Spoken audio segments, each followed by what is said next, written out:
Finisce sotto il camion e si spezza in due. Terribile schianto questa mattina a Canoghera. Muore un 25enne di Marghera, stava per diventare papà.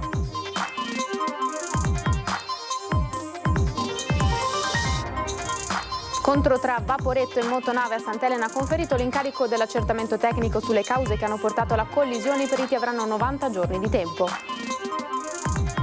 L'unità di crisi della Regione Veneto nel 2024 si è occupata di 71 crisi aziendali con 14.000 lavoratori coinvolti e dall'inizio del 2025 sono già 43. Particolare attenzione in questo inizio anno. È sempre alta l'attenzione sul caso di Alberto Trentini, il cooperante del Lido detenuto in Venezuela da novembre. Anche l'Eurocamera ha approvato un emendamento che esprime forte preoccupazione. L'attivazione dell'allarme antincendio ha provocato l'evacuazione del Pancinotti di Mestre, appurata l'assenza di pericoli. Vigili del fuoco al lavoro sulle cause che hanno fatto scattare l'allarme antincendio. Arrestato all'aeroporto un sudcoreano atterrato a Tessera con 6,5 kg di eroina nei bagagli. Lo stupefacente era nascosto dentro delle merendine perfettamente confezionate. È arrivato l'annuncio ufficiale: il 21 marzo gli azzurri under 21 saranno a Venezia per disputare una partita amichevole contro l'Olanda. Festa per tutta la città.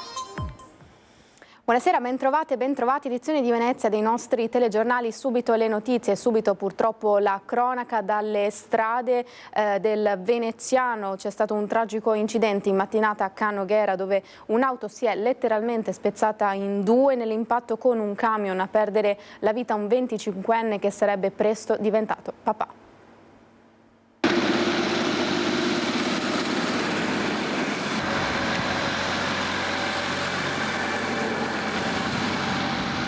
Hanno dovuto caricarla su 2 carri attrezzi per portarla via. L'auto che si è schiantata contro un camion a Canoghera, infatti, lungo la Triestina, era spezzata in 2 e il 25enne di Marghera, che era alla guida, Nicolò Mattia Coppola, è morto sul colpo. Residente a Marghera, ma originario della provincia di Brindisi, stava per diventare padre, il che rende la tragedia ancora più dolorosa. Il giovane, a bordo di un Alfa 147, stava percorrendo la Triestina in direzione di Mestre attorno alle 6:30 del mattino, quando improvvisamente, per cause da accertare, si è scontrato con un camion che viaggiava in direzione opposta. Uno schianto terribile che non ha lasciato scampo al giovane. Troppo violento l'impatto, tanto che l'auto si è completamente incastrata sotto il mezzo pesante ed è servito un lungo lavoro dei vigili del fuoco, accorsi con 2 squadre da Mestre per disincastrare l'Alfa. I sanitari del SUEM invece non hanno potuto far altro che constatare il decesso del 25enne. Un tratto della Triestina, quello già teatro di altri gravi incidenti in passato, a poche centinaia di metri dallo svincolo per il Casinò. Il traffico è stato temporaneamente bloccato e quindi deviato dagli agenti della polizia locale, giunti sul posto numerosi per i rilievi e per ricostruire la dinamica dell'incidente, a cui potrebbe aver contribuito la pioggia e l'asfalto bagnato. Il personale dell'ANAS ha lavorato a lungo per ripristinare la strada, riaperta regolarmente al traffico solo dopo molte ore. Ancora la cronaca dalle strade, un autista ferito in modo fortunatamente non grave, l'altro illeso. A pagare le conseguenze di un tamponamento tra mezzi pesanti sono stati invece diversi polli che si trovavano su un tir adibito al trasporto di animali vivi. L'incidente è avvenuto in territorio comunale di Salzano poco dopo le 11:40 di stamattina lungo il passante di Mestre tra i caselli di Spinea e Martellago Scorzè in direzione Trieste, provocando code che hanno raggiunto anche i 3 chilometri. Il conducente di uno dei 2 mezzi coinvolti è stato liberato dalla cabina di guida dai vigili del fuoco. Sul posto anche la polizia stradale di Venezia per i rilievi di legge e gli ausiliari della viabilità concessioni autostradali venete. E si è svolta l'udienza per il conferimento dell'incarico dell'accertamento tecnico non ripetibile per fare chiarezza sulle cause che hanno portato alla collisione tra una motonave privata e un vaporetto della linea 1 lo scorso 14 dicembre a Sant'Elena. I periti avranno 90 giorni di tempo per depositare l'esito dell'accertamento disposto dal pubblico ministero Andrea Petroni per fare chiarezza sulla collisione in laguna che lo scorso 14 dicembre ha portato allo scontro violento tra la motonave privata Osvaldo, per fortuna senza passeggeri a bordo, e un motoscafo della linea 1 ACTV in servizio pubblico di linea. 5 le persone rimaste ferite, una delle quali in modo molto grave. Tutti si sono affidati a un legale come parti offese. Da cosa sia dipeso lo scontro, se ci saranno eventuali responsabilità e in che misura, lo si saprà non prima di Pasqua. L'avvocato Augusto Palese assiste Corrado Ballarin, il comandante della motonave privata, indagato al pari dell'altro conducente. Si è svolto innanzi al pubblico ministero, dottor Andrea Petroni, l'udienza di accertamento tecnico non ripetibile per la ricostruzione della dinamica del sinistro e per acclarare le responsabilità quanto all'accaduto. Il pubblico ministero ha nominato propri consulenti e così hanno fatto anche i difensori dei due indagati e delle parti offese. I consulenti del pubblico ministero avranno 90 giorni per depositare le proprie conclusioni e si è già svolto il sopralluogo sui mezzi coinvolti nell'incidente. Tutti convengono sul fatto che i feriti dovranno ricevere un congruo risarcimento. Indipendentemente dall'esito degli accertamenti in ambito penale, si farà il massimo possibile affinché le persone ferite nell'incidente vengano adeguatamente risarcite dalle compagnie di assicurazione dei mezzi coinvolti, che dovranno così svolgere la loro fondamentale funzione, che è anche di natura sociale. Notizia di pochi minuti fa: Felice Maniero ha una nuova identità, ha segnato nome e cognome dopo l'ormai noto Luca Mori. L'ex boss della Mala del Brenta ha assunto da poco una nuova identità che gli permetterà di tornare nell'anonimato dopo che la precedente copertura, quella di Luca Mori, era divenuta di pubblico dominio. Lo ha detto all'ANSA l'avvocato difensore di Maniero Orlando Iorio, una procedura non breve e che si è conclusa da poco. Luca Mori lunedì prossimo comparirà ancora con il vecchio alias, appunto, in un processo davanti al Tribunale di Brescia per un'accusa che si trascina dal 2016, ovvero quella di aver colpito un poliziotto in abiti borghesi durante una lite stradale. E noi proseguiamo con le notizie. Nel 2024 l'unità di crisi della Regione Veneto si è occupata di 71 crisi aziendali per un totale di ben 14.000 lavoratori. Che le nostre eccellenze vanno preservate, la maggior parte è fatta di piccole e medie imprese che in momenti di di profondi cambiamenti devono avere anche il supporto delle istituzioni. Dalla sua fondazione nel 2012 ad oggi l'unità di crisi della Regione Veneto ha gestito 350 tavoli di trattativa con il coinvolgimento diretto di circa 61.000 lavoratori.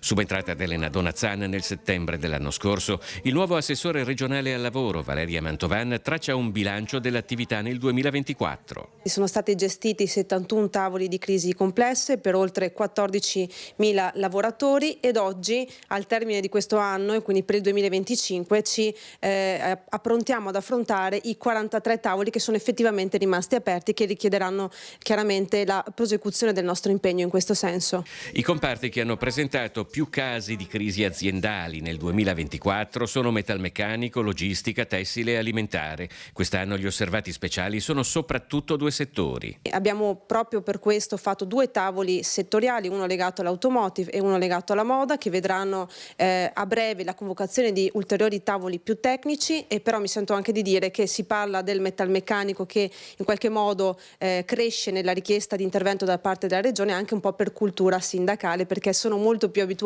a richiedere il nostro intervento in questo senso. Quello odierno è un mondo attraversato da un'evoluzione economica continua legata a dinamiche internazionali o allo sviluppo di nuove tecnologie in grado di cambiare rapidamente gli scenari e in cui la gestione delle crisi aziendali anche in Veneto può doversi confrontare con grossi gruppi multinazionali dall'enorme fatturato. In questi casi pubblicizzare la crisi può rivelarsi la scelta vincente. Spesso mettere in campo il rischio di una reputazione, un attacco alla reputazione è un elemento che ha giocato in passato. Dal Fondaco dei tedeschi alla Speedline e a Superjet sono diversi i fronti di crisi aziendali aperti nella provincia di Venezia, di cui si sta occupando l'unità di crisi di Veneto Lavoro. Incentivi all'esodo, inserimenti lavorativi nel gruppo LVMH e a definire, d'intesa con i sindacati, ulteriori azioni per la riqualificazione e il ricollocamento dei 212 dipendenti diretti del Fondaco dei tedeschi. Raggiunto al tavolo mediato dall'unità di crisi di Veneto Lavoro, l'accordo di conclusione della procedura di licenziamento collettivo avviata a novembre da DFS Italia non ha però ancora chiuso la vicenda. Sono circa 70 i lavoratori per i quali è necessario ancora definire delle soluzioni certe, quindi abbiamo previsto per i prossimi giorni dei tavoli di confronto con i diversi attori che gravitano nel sistema degli appalti o comunque nel sistema che si riferisce a questa struttura. L'emergenza occupazionale creata dalla chiusura del cosiddetto polo del lusso ai piedi del ponte di Rialto è uno dei tavoli di crisi in cui è impegnata nel veneziano l'unità di Veneto Lavoro, a partire dalla Superjet di Tessera, 115 dipendenti, e l'attività bloccata dopo che il pacchetto azionario russo, che costituiva il 49% della società, è stato congelato nell'ambito delle sanzioni a Mosca per l'invasione dell'Ucraina. Superjet è una situazione particolarmente delicata, abbiamo questi attori, questo fondo Markup che da 1 anno e mezzo vuole entrare nella proprietà di Superjet, la situazione però è ancora bloccata dal CSF, dal Comitato di Sicurezza Finanziaria. Nel mondo degli affari le opportunità non durano troppo a lungo. Quanto tempo abbiamo qui? Sono state date più volte scadenze portate avanti, le scadenze oggi guardano ad un orizzonte abbastanza ristretto. A Santa Maria di Sala invece l'amministrazione straordinaria con 3 commissari della Speedline sta entrando nel vivo. Come Regione del Veneto abbiamo organizzato un incontro che precede quello che si terrà il 28 presso il Mimit, perché anche questo è un tavolo nazionale. Lo abbiamo fatto perché era necessario che i lavoratori avessero la copertura dell'ammortizzatore sociale, dato che da novembre, nel momento in cui non era ancora aperta la procedura di amministrazione straordinaria, si ritrovavano senza emolumenti. E resta alta l'attenzione sul caso di Alberto Trentini, il cooperante veneziano del Lido arrestato in Venezuela il 15 novembre scorso. Anche preoccupazione arriva anche dall'Europa.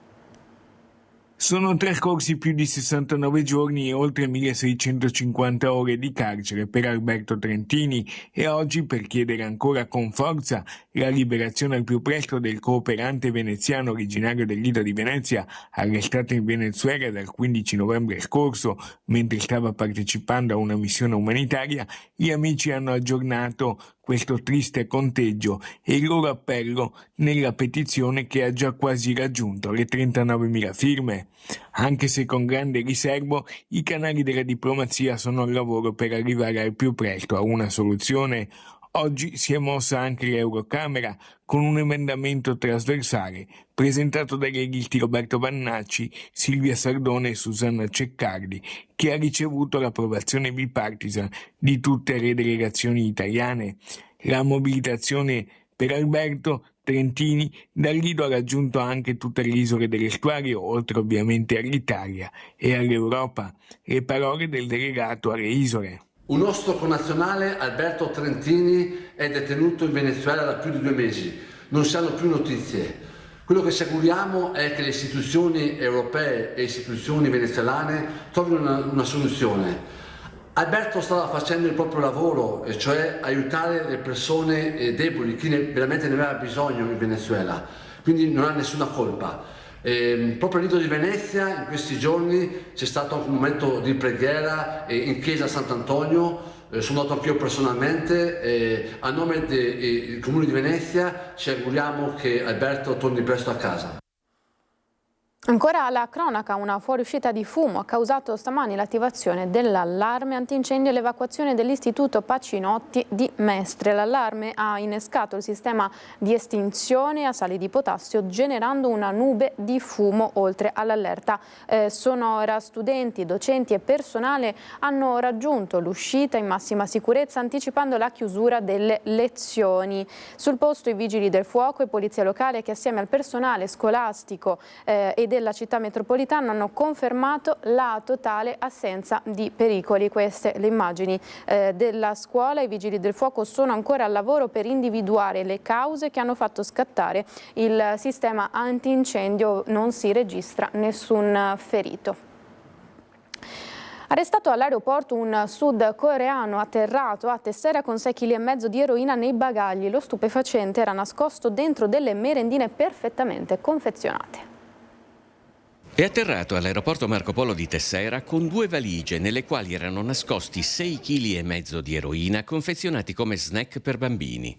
Assieme ai militari della Guardia di Finanza, i funzionari dell'Agenzia delle Dogane hanno fermato un sudcoreano anziano ed insospettabile appena arrivato dal Laos che, approfittando del notevole flusso di turisti, evidentemente sperava di evitare i controlli confondendosi con i tanti viaggiatori presenti in sala arrivi. Una mirata e meticolosa attività di analisi lo aveva in realtà già individuato come viaggiatore cosiddetto a rischio.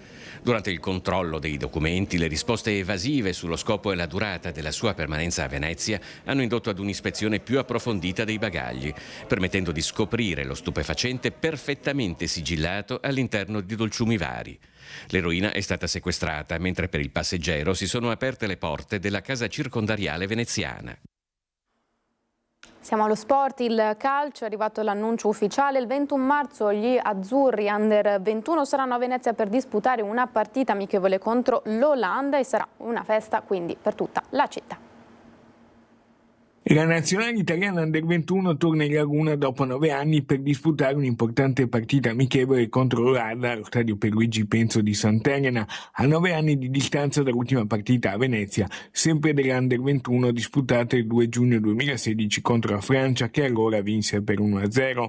Stavolta ci si augura che il risultato sia diverso. Quella partita fu anche un omaggio e un ricordo affettuoso di Valeria Soresin, la studentessa uccisa nell'attacco terroristico al Bataclan. La gara amichevole internazionale tra nazionali Under 21 è il livello più alto di partite che, per le sue caratteristiche, possa ospitare lo stadio Penzo.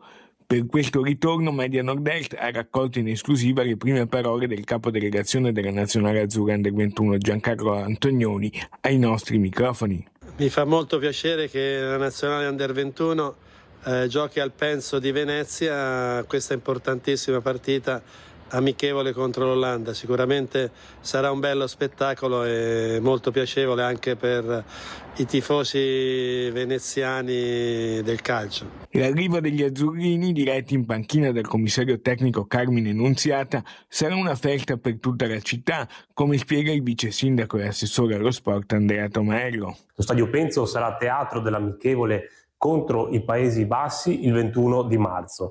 Una bella occasione per avvicinare tanti giovani allo sport, al mondo del calcio e per ribadire anche la centralità dello Stadio Penzo come luogo cittadino di sport, di divertimento e di socialità. Sarà un test molto significativo. L'amichevole sarà in preparazione degli europei Under 21 che si terranno poi a giugno in Slovacchia e cercheremo anche insieme alle associazioni sportive e alle realtà del territorio nei giorni precedenti di organizzare qualche momento per avvicinare sempre di più ragazzi allo sport. E si chiude così questa edizione dei nostri telegiornali. Grazie per essere stati in nostra compagnia. A tutti l'augurio di una buona serata. Arrivederci.